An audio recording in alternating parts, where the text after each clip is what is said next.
अगर आप भी लेना चाहते हैं देश दुनिया की तमाम जानकारी तो आज ही सब्सक्राइब करें हमारे चैनल को। साथ ही नीचे दिए बेल आइकन को जरूर दबाएं ताकि हर अपडेट आप तक पहुंच सके। नमस्कार, प्रवास साक्षी न्यूज नेटवर्क पर आप सभी का स्वागत है। कोरोना वायरस के प्रकोप के चलते संपूर्ण लॉकडाउन है और इस संपूर्ण लॉकडाउन ने भारतीय अर्थव्यवस्था पर कुछ नकारात्मक प्रभाव भी डाले हैं। ये संकट का जो समय है ये सुनहरे अवसर में भी बदल सकता है। जी हाँ, इस समय चीन से पूरी दुनिया की नाराजगी साफ दिख रही है।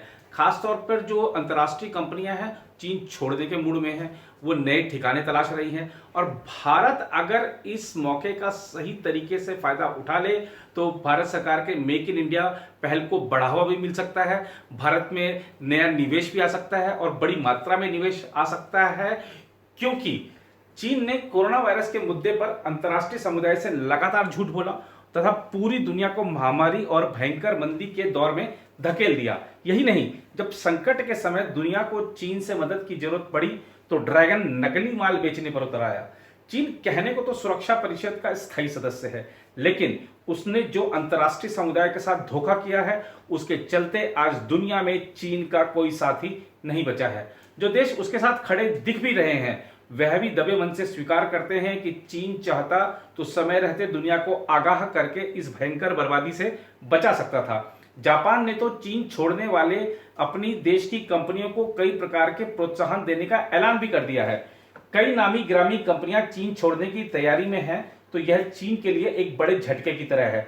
देखा जाए तो चीन इस समय दुनिया का सबसे बड़ा मैन्युफैक्चरिंग हब है, लेकिन अब चीन से यह तमगा जल्द ही छिनने वाला है। ड्रैगन की कारगुजारियों के चलते दुनिया अब उससे आंखें फेर रही है और उद्योगों की स्थापना के लिए अन्य जगहों की तलाश शुरू कर दी है। चीन मैन्युफैक्चरिंग का हब अपनी सस्ती श्रम लागत और बेहतरीन इंफ्रास्ट्रक्चर के कारण बना हुआ था। जहां तक भारत की बात है तो इस सस्ता श्रम बल तो यहां भी है, लेकिन समस्या इंफ्रास्ट्रक्चर की आएगी।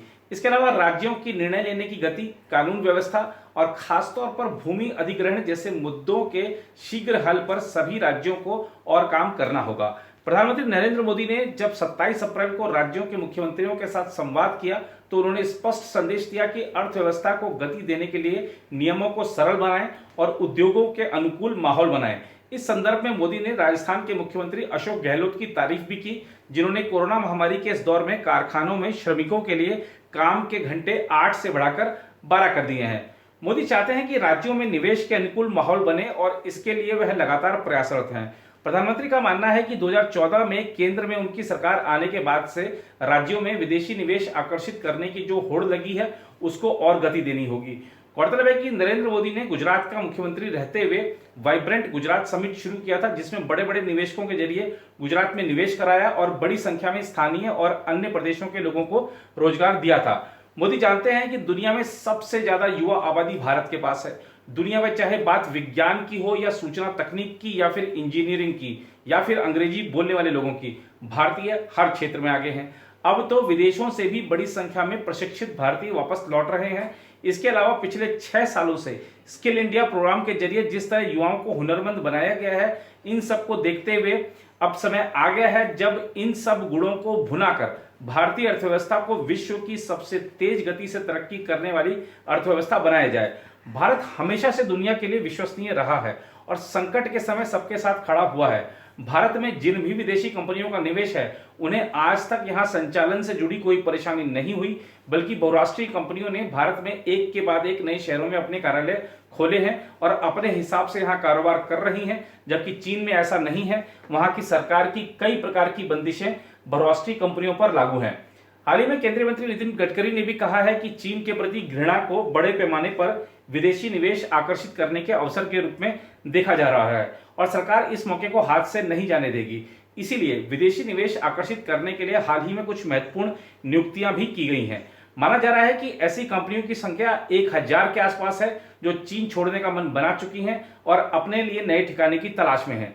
इन कंपनियों की भारत सरकार से बात भी चल रही है। हाल ही में एक बिजनेस पत्रिका में रिपोर्ट छपी थी कि 300 से ज्यादा मोबाइल कंपनियां और इलेक्ट्रॉनिक्स, मेडिकल डिवाइसेज बनाने वाली तथा टेक्सटाइल और सिंथेटिक फैब्रिक्स संबंधी क्षेत्र वाली कंपनियां अपनी इकाइयां भारत में लगाने के लिए बातचीत कर रही हैं। साफ है कि इस समय दुनिया का कोई भी देश चीन में पूंजी निवेश करने से कतरा रहा है। बहरहाल भारत सरकार चीन के खिलाफ माहौल को भुनाने में कोई कसर बाकी नहीं रखेगी, लेकिन यह प्रयास पूरी तरह कारगर तभी सिद्ध होंगे जब सभी राज्य भी इस कार्य में बढ़ चढ़कर योगदान करें।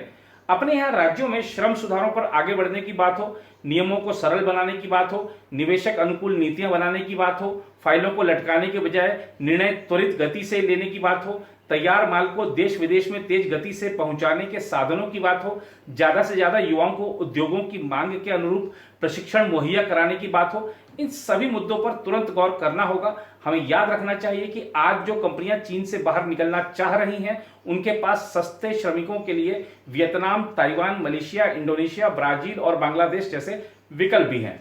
यह मौका कोई और न ले जाए, इसके लिए सभी राज्यों और केंद्र को मिलकर टीम इंडिया के रूप में काम करना होगा, तभी हम सफल हो सकते हैं। देखिए, 21वीं सदी भारत की है, यह तो सभी जानते हैं और बहुत पहले से सभी कहते भी आ रहे हैं, और लेकिन इसे साकार करने का समय अब आ गया है।